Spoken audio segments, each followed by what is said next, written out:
Okay, let's go ahead and get started.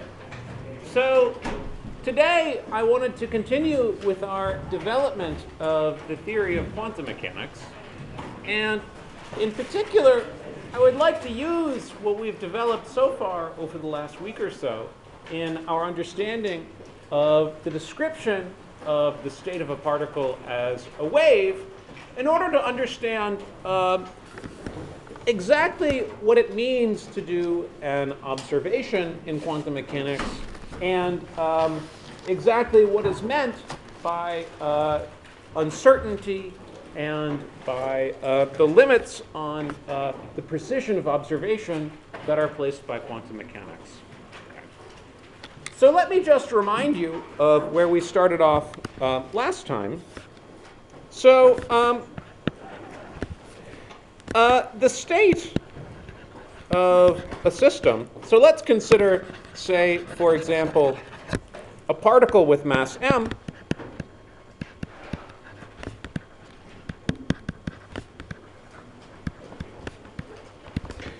such as an electron moving in some potential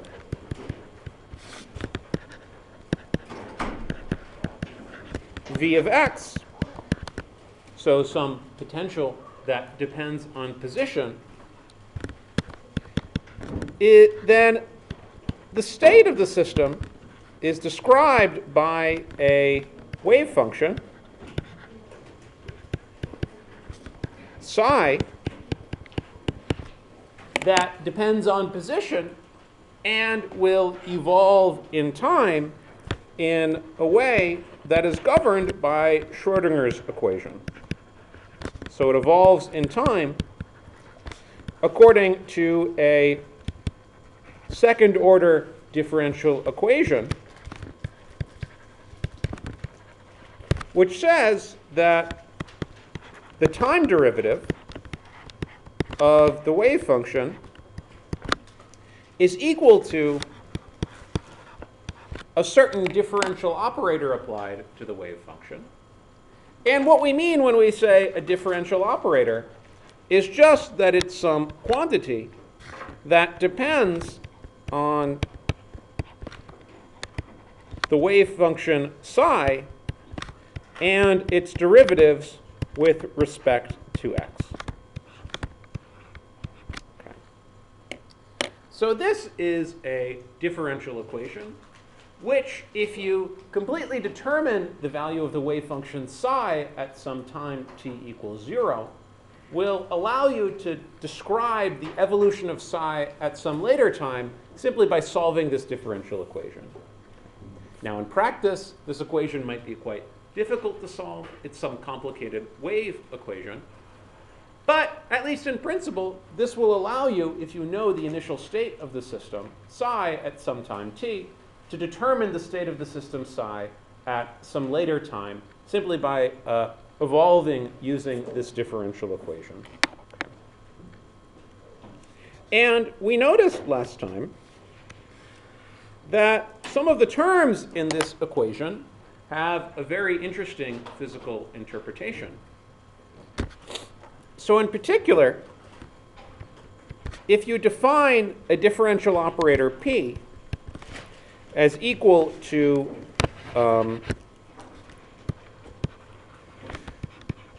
minus IH bar d by dx, then this term in the Hamiltonian, 1 over 2 mp squared, looks exactly like the formula for the kinetic energy of a particle of mass m written in terms of its momentum. And the total Schrodinger equation then looks like an equation that says that IH bar times the time derivative of the wave function is the energy times the wave function, where the total energy is the sum of the kinetic energy 1 over 2 mp squared plus the potential energy v. The only difference is that we're now interpreting the terms in this formula somewhat differently. P here is interpreted as a differential operator, something that takes the derivative of psi, rather than, as it would in classical mechanics, simply be interpreted as the time derivative of the position. or the mass times the velocity. So one of my goals today is to understand exactly what we mean when we say that we talk about momentum as an operator, a differential operator acting on wave functions, and exactly how we should interpret that in terms of physical quantities that we would actually observe. Because I remind you that the wave function itself is not something we observe. Instead, what we would do is ask a question like whether you would look for the measure, for example, the position of the electron. And what the wave function gives you is the probability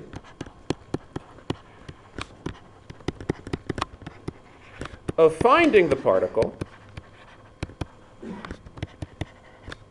at a particular point as a function of time. So the probability of finding the particle at position x at time t is proportional to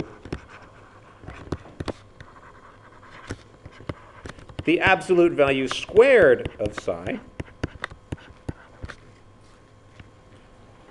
so that, for example, if we normalize this wave function psi so that the integral dx of psi squared is equal to 1, then the probability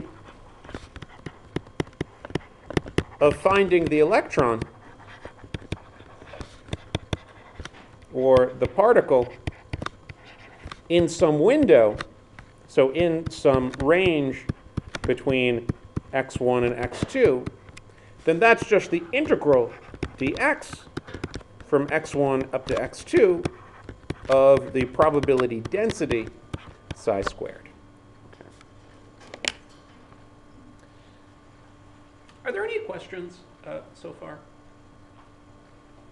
I mean, I assume that there are some questions because quantum mechanics is a confusing subject.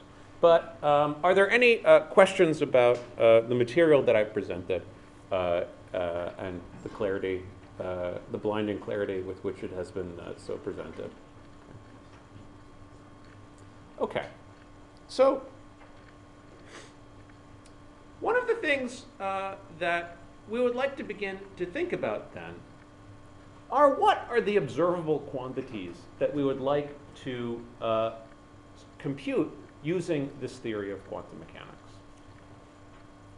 So in classical physics, if you have a particle which is moving around in space, then the quantities that you would like to observe are things like the position and the momentum of the particle. If we describe a particle by a wave function according to these rules, then we should be able to do things like measure the position and the momentum of the particle. And the question that I would like to ask is exactly what form do those observations take when we start using this quantum mechanical language? Okay. So let's say that I hand you an electron, which is described by a wave function in some state, and you would like to determine the position of the electron. So you'll perform a measurement where you measure the position of the electron, and you might find that it is over here, or over here, or over here, but the probability with which you will make one of those determinations is determined by this wave function psi. So if I hand you a general wave function, then the location of the electron won't be, you won't know the location of the electron for certain until you perform that measurement. What you might be interested in asking about, however, is the average or expected value of the position x if we average over many observations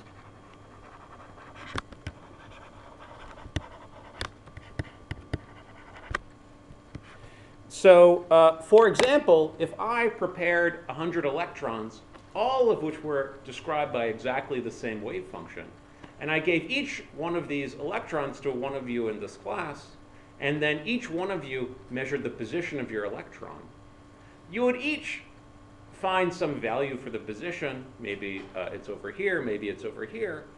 But I could imagine asking, what is the average value of the position that you would compute? And then that average value is something that we would call an expectation value. We would usually denote it by x sandwiched between two brackets, as I've written here. And that is equal to the integral from minus infinity to infinity dx of psi squared times x. So if you think about it, that's just another way of saying that the probability of finding the electron at a position x is the absolute value of psi squared. So I'm just summing over all possible values of x that you could get times the probability of finding the electron at that position times the value of x that you observe. And so I should emphasize here that this is not what you would get if I handed you one wave function and you measured the position, and then you performed repeated measurements on that wave function on the same electron, then you actually wouldn't get this result. What this is this is the result that if I prepared 100 identical wave functions, and I gave one to each one of you in this class, and asked what the average value of the position would be, if I averaged over the results that each one of you would get if you measured the state of the electron, then that's what's given by this formula here. Okay. And the fact that it's just the integral of the probability density times x, hopefully that should be clear. That's just really the definition of what a probability density is. Okay. So is that clear? Is why the expectation value of x is the integral of psi squared times x? Is that clear? Is there a question? If you used the same psi and did a few measurements on that, yes. Then would you find out the value of x that maximizes the integral of psi instead of the average? Well, we'll get to that. Okay. So one of the things that we have seen in quantum mechanics already is that performing a measurement changes the state of the system. Okay. So if I handed you a wave function and then you measured the position, and then you waited a minute and you measured it again, and then you waited a minute and then you measured it again, in order to tell you the outcome of that experiment, I would need to tell you how your measurement changes the state of the system. Okay. And I don't want to, that's something that we will get to, of course, but that's not something that I want to consider yet. Instead, what I want to consider is the average over many identically prepared wave functions psi of x. Okay. So, for example,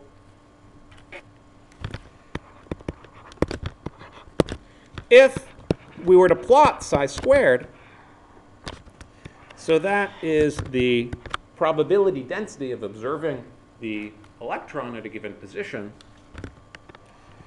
If it looks like this, say,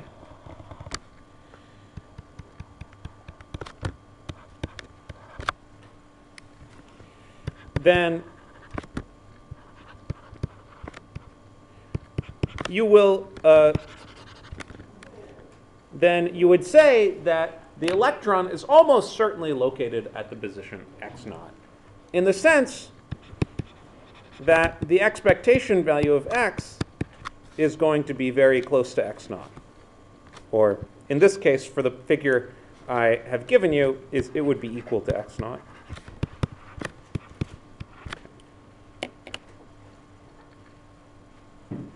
But we're interested not just in understanding the expected value of the position, but the expected value of, or the average value of all sorts of other observables as well.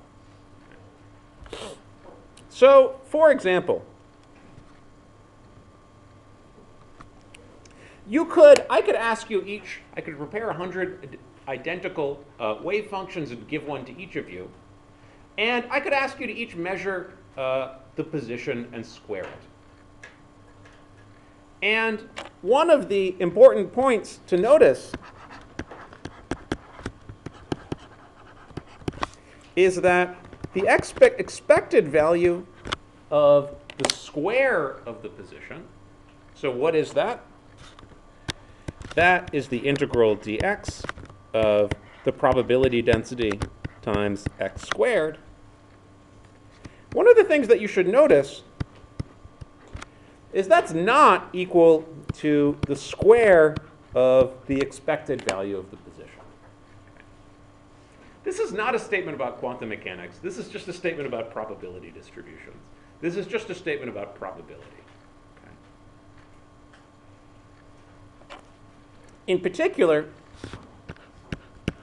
if you look at the example that I drew here on this little graph, then the expected value of the position would be x naught, and the expected value of the position squared would actually not be x naught squared. It would be a little bigger than x naught squared. Okay. And we give the difference between these two variables a name. We call it the variance of the probability distribution. Okay. So the difference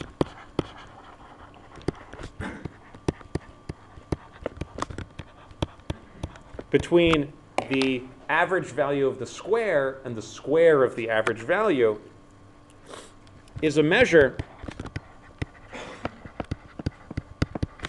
of the width of the probability distribution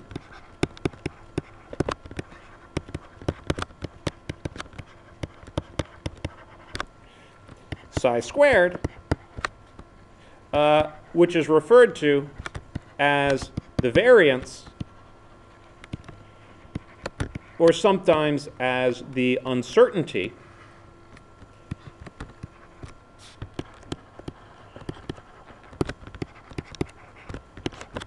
in the variable x.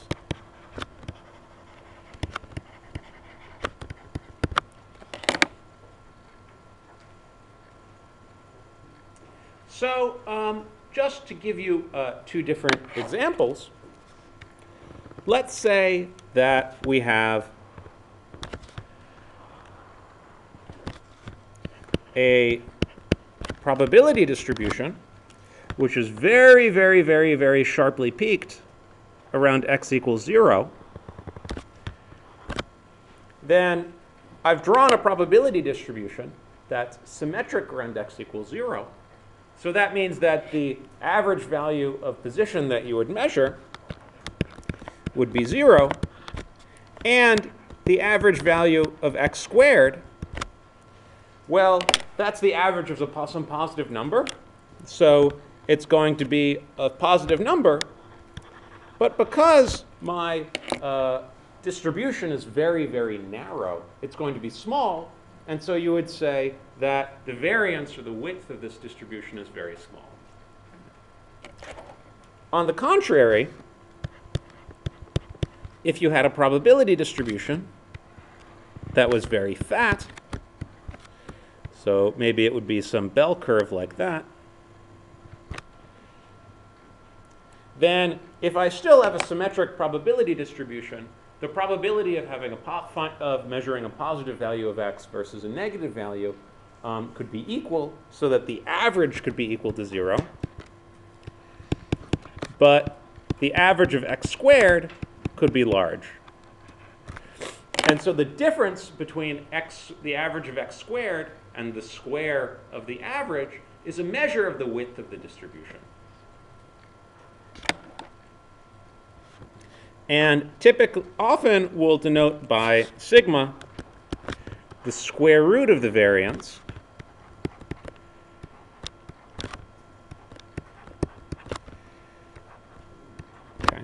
Why do you take the square root? Well, you do it to give it dimensions of length so that you could interpret it as a distance.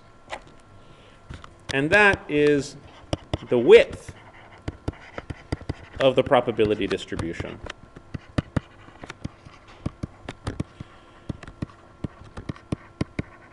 So it's roughly speaking how wide the distribution is.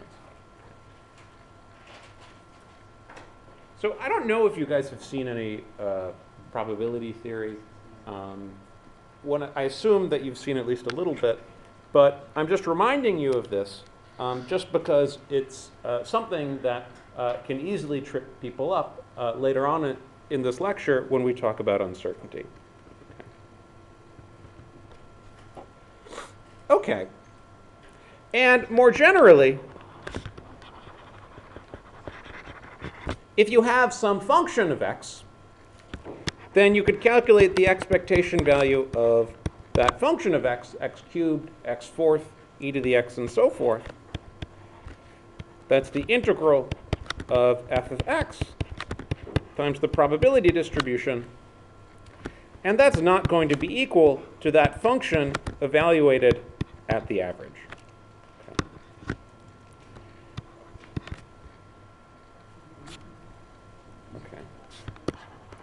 In particular, they're only equal if the distribution psi squared is infinitely sharply peaked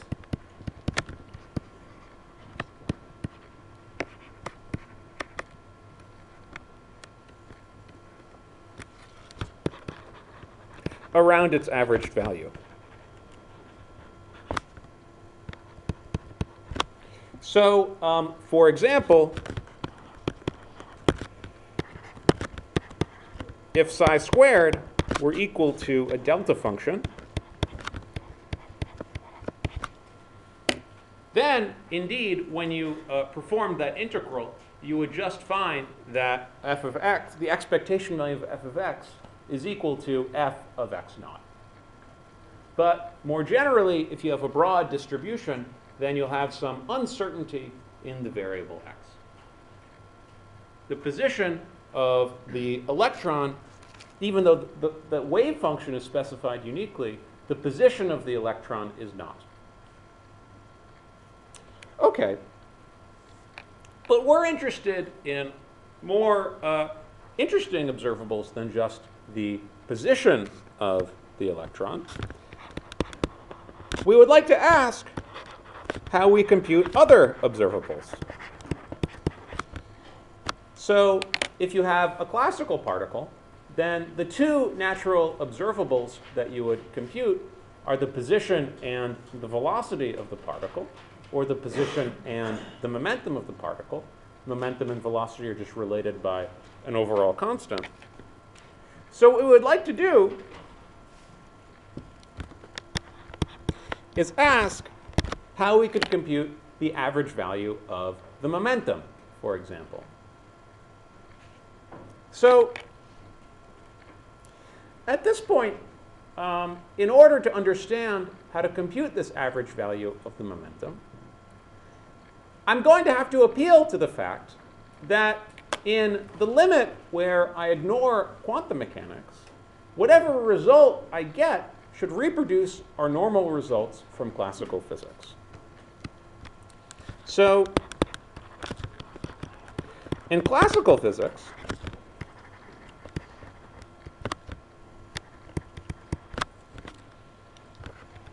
the momentum of an object is the mass times the velocity of the object. So we'd expect that in quantum mechanics, if you took the average value of the position, you took its time derivative to get the average value of its velocity, then that should give you the average value of the momentum. So let's just proceed assuming that this is true and see what sort of result this gives us. Indeed, we know that such a result has to be true in the limit where quantum effects are negligible. So we could proceed assuming this is true, and if we run into any problems, we could try and understand whether there would be any corrections to this formula due to quantum mechanics.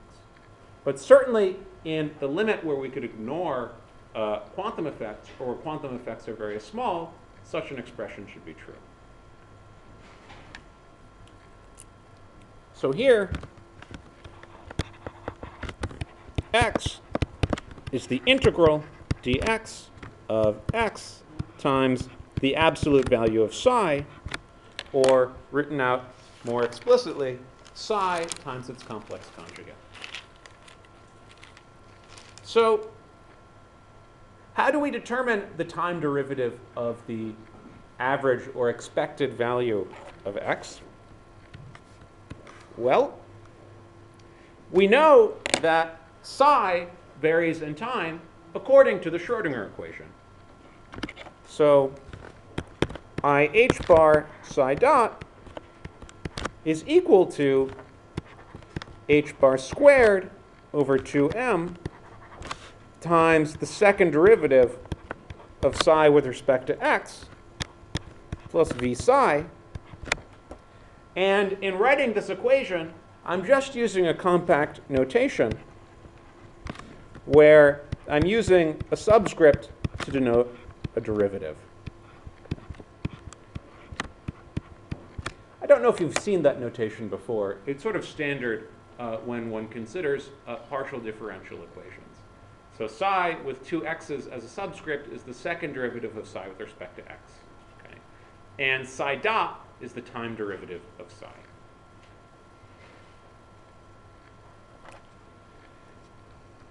So let's go ahead and compute the expectation value of p.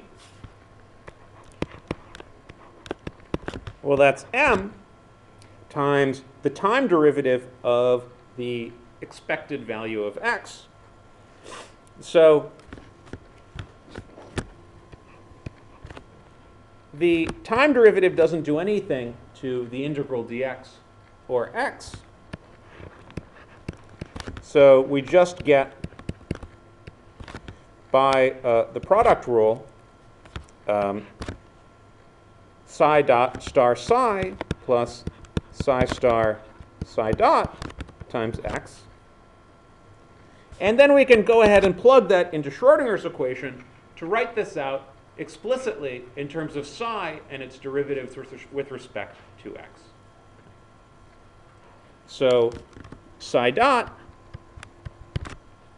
is 1 over I h bar, otherwise known as minus I over h bar, times h bar squared over 2m times the second derivative plus v psi. And we could take the complex conjugate of that equation in order to determine the time derivative of psi star.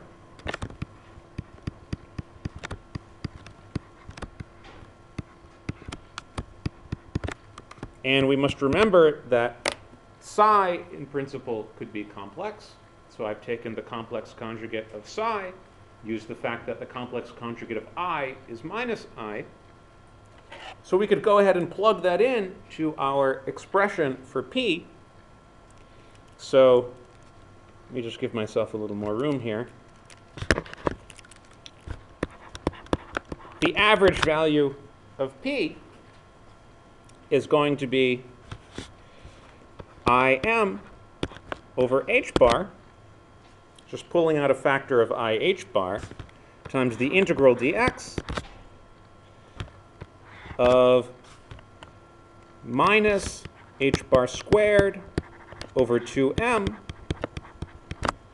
sorry, no minus sign, sorry, h bar squared over 2m times the second derivative of psi star.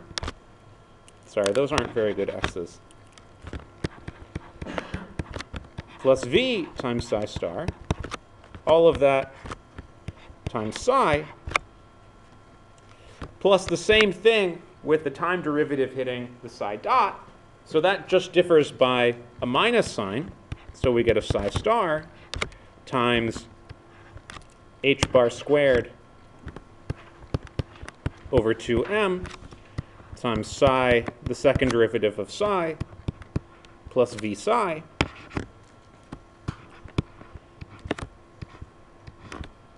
And the first thing that you notice about this equation is that because of the relative minus sign, this term will cancel that term. They're both just the integral of v times psi star psi. So I can pull out an overall factor of h bar squared over 2m to write this as I times h bar, the m's cancel, times the integral dx of, oh, sorry, and there's an x here that I left out, of the second derivative of psi star times psi minus psi star times the second derivative of psi. All of that times x.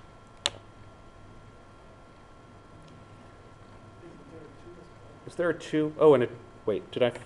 And a 2. Thank you. Yes? So to the size commute, so everything cancel the Yeah, everything is commuting here. Psi is a number, okay? Things that don't commute are matrices and operators. Psi is a number, so psi commutes.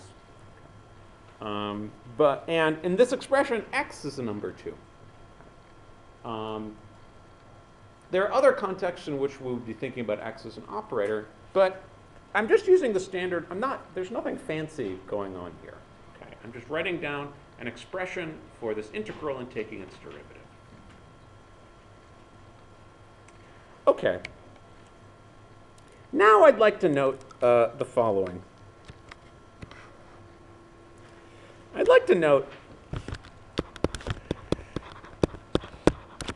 that this quantity, the second derivative of psi star times psi minus psi star times the second derivative of psi, is actually the derivative of something. Okay? It's actually the derivative with respect to x of the first derivative of psi with respect to x, psi star with respect to x times psi, minus psi star times the derivative of psi. To see that, just take the derivative of this expression here. Well, you get this term coming from when the derivative hits that guy. You get this term from when the derivative hits that guy. And when the derivative hits that guy, it cancels the term where the derivative hits that guy.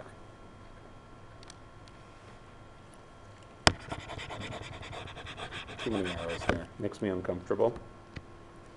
So we can then integrate this by parts. And what do you get? You get I h bar over 2 times the integral dx of psi x star psi minus psi star psi x times the derivative with respect to x of x, otherwise known as 1.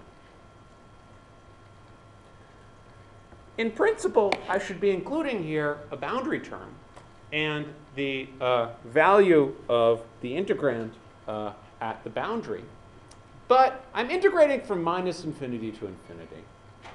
And I'm going to assume that the electron that I'm studying or the particle that I'm studying is localized so that the probability density will go to 0 off at infinity quickly enough that I don't have to worry about those boundary terms. Remember that the integral of psi squared should be equal to 1. So that means that psi has to vanish pretty quickly as x goes to plus or minus infinity. Or I can simplify this even further by taking this term and integrating it by parts to see that it's exactly the same as this term.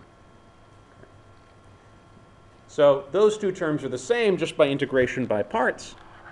So I could write this as the integral dx of psi star times minus I h bar d by dx of psi.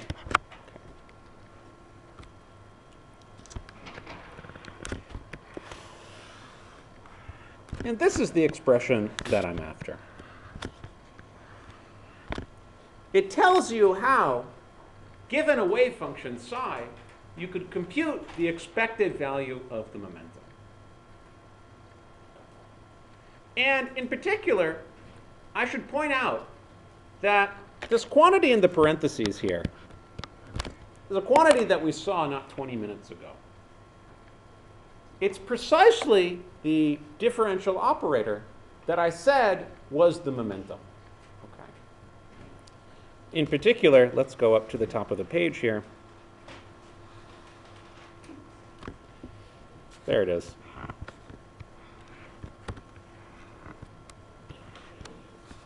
So, you see, I wasn't just blowing smoke when I told you that the operator minus IH bar times d by dx should be thought of as the momentum. So, we'll often call minus IH bar d by dx as the momentum operator.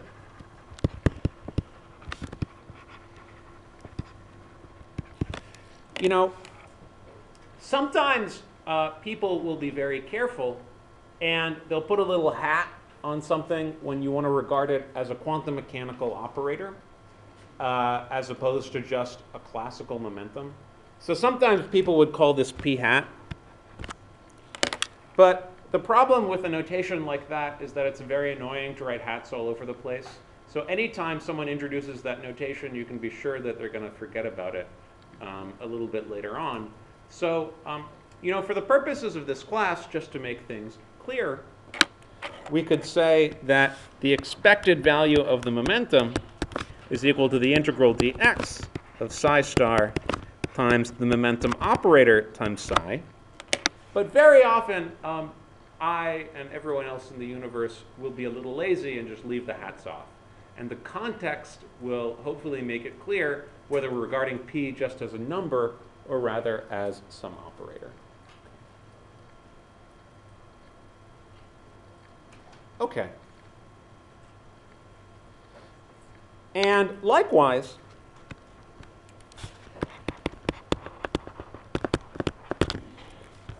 the expectation value of the square of the momentum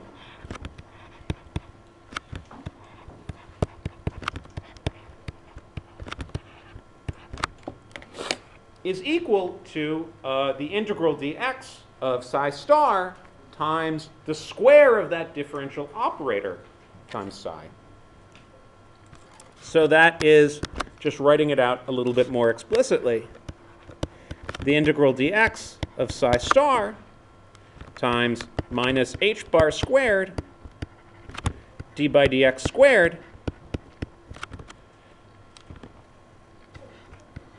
of psi. And finally, if you wanted to calculate the average value of the energy, so that would be the average value 1 over 2m of p squared plus v of x, okay? Then we could go ahead and use the same rules that we've developed. So that's the integral dx of psi star times 1 over 2m times the expected value of p squared. So that's minus h bar squared over 2m times d by dx squared plus v of x times psi. And this is precisely the differential operator that we call the Hamiltonian. It's the same differential operator that appeared in Schrodinger's equation.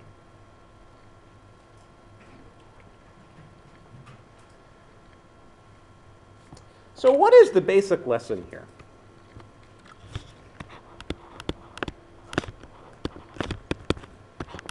The basic lesson is that in quantum mechanics, observable quantities are regarded as operators acting on wave functions.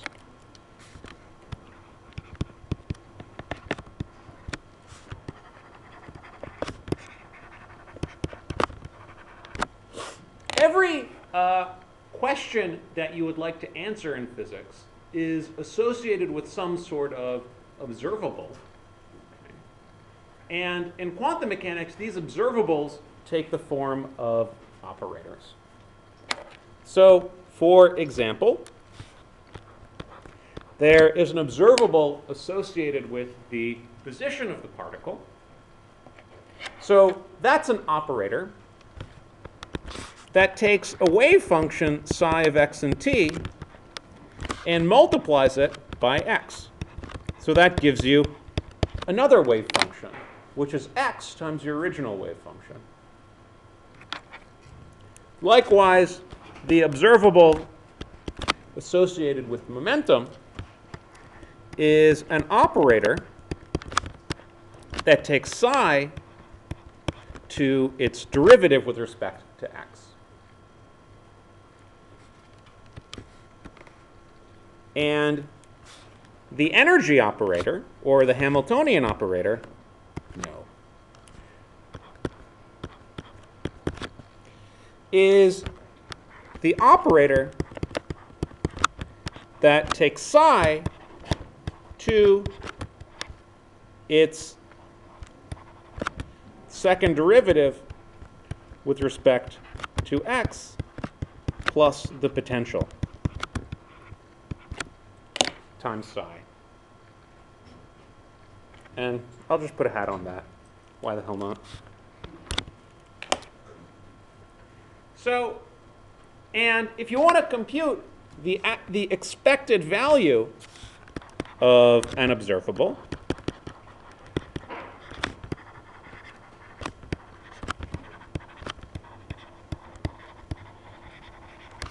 let's call it A. A could be x, p, the Hamiltonian, or some combination thereof, then that's given by the integral dx of psi star times that operator A acting on psi.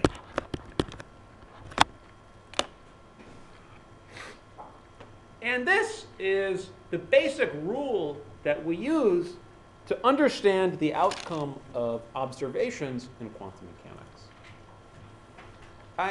I can't overstate just how important and radical this change in our point of view is. So previously in your lives as physicists, when you think about how you describe observables in physics, well, you don't even really think about them at all. Okay. You just say, well, the position of a particle is something I can observe, the momentum is something I can observe, and then you go on from there. In quantum mechanics, in quantum mechanics, however, observable quantities are associated with operators. And in order to understand more precisely how observations work in quantum mechanics, we then need to think about the theory of these operators, such as the ones I have written down here, acting on wave functions. So let me give you an example of something funny that can happen when you start thinking about observables as operators acting on wave functions. So in particular, given an observable A,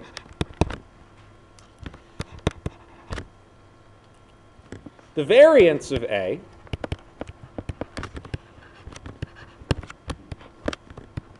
is defined as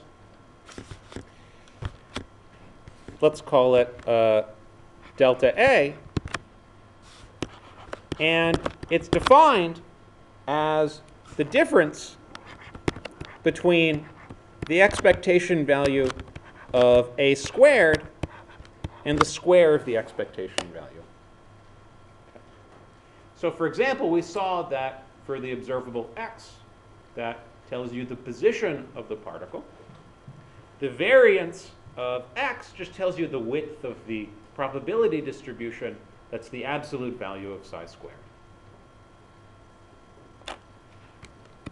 And I can then tell you the following mathematical fact. Okay. This is something that we could prove quite easily if we wanted to. And maybe I'll do that next class. For any wave function, psi of x, the variance in x times the variance in p is bounded by h bar over 2.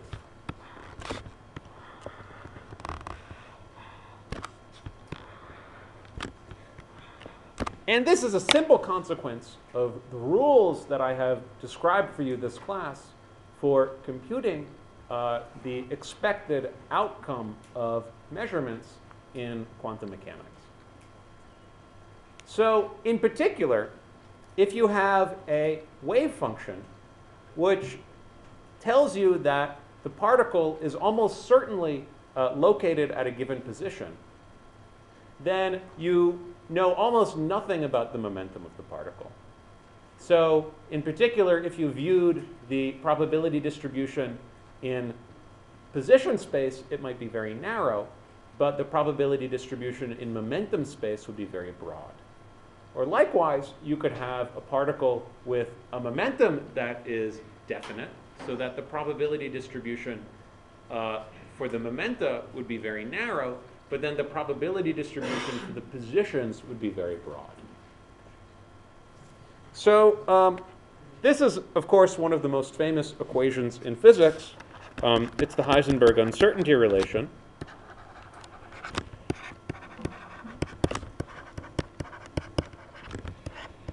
Indeed, one can use the Heisenberg uncertainty relation to understand all sorts of great physics without actually doing very much work. Okay.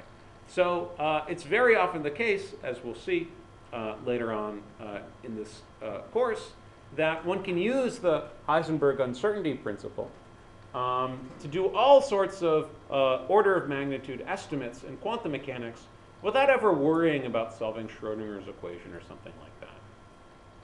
Indeed, you don't even really need to think too hard to remember the Heisenberg uncertainty relation. All you have to do is remember that it's something involving uncertainties in x, uncertainties in p, and it involves quantum mechanics. And then you can use dimensional analysis to completely determine it. So that's the theme of this course. OK, and dimensional analysis reminds me that I forgot a square root in this definition. Sorry about that. Okay. We want something with dimensions of a, not dimensions of a squared. Okay. It's what I called sigma earlier on in this lecture. Question? Yeah, because you just wrote the variance of a is delta a, so it would be the... Oh, I'm sorry. The variance of a, OK.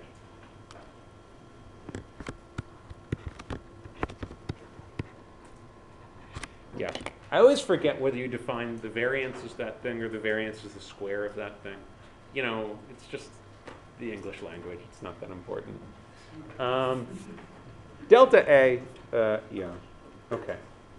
This is the true, the mathematical statement I've made here is the correct one. I hope. Yes, that's the correct one. Yeah. OK, good. Are there any questions before we conclude? So starting next class, I'll talk a little bit more about the uncertainty relation, and I'll talk a great deal more about what it means for observables to be regarded as operators, and what that means for quantum mechanics and how we should think about it. Okay, I'll see you on Friday.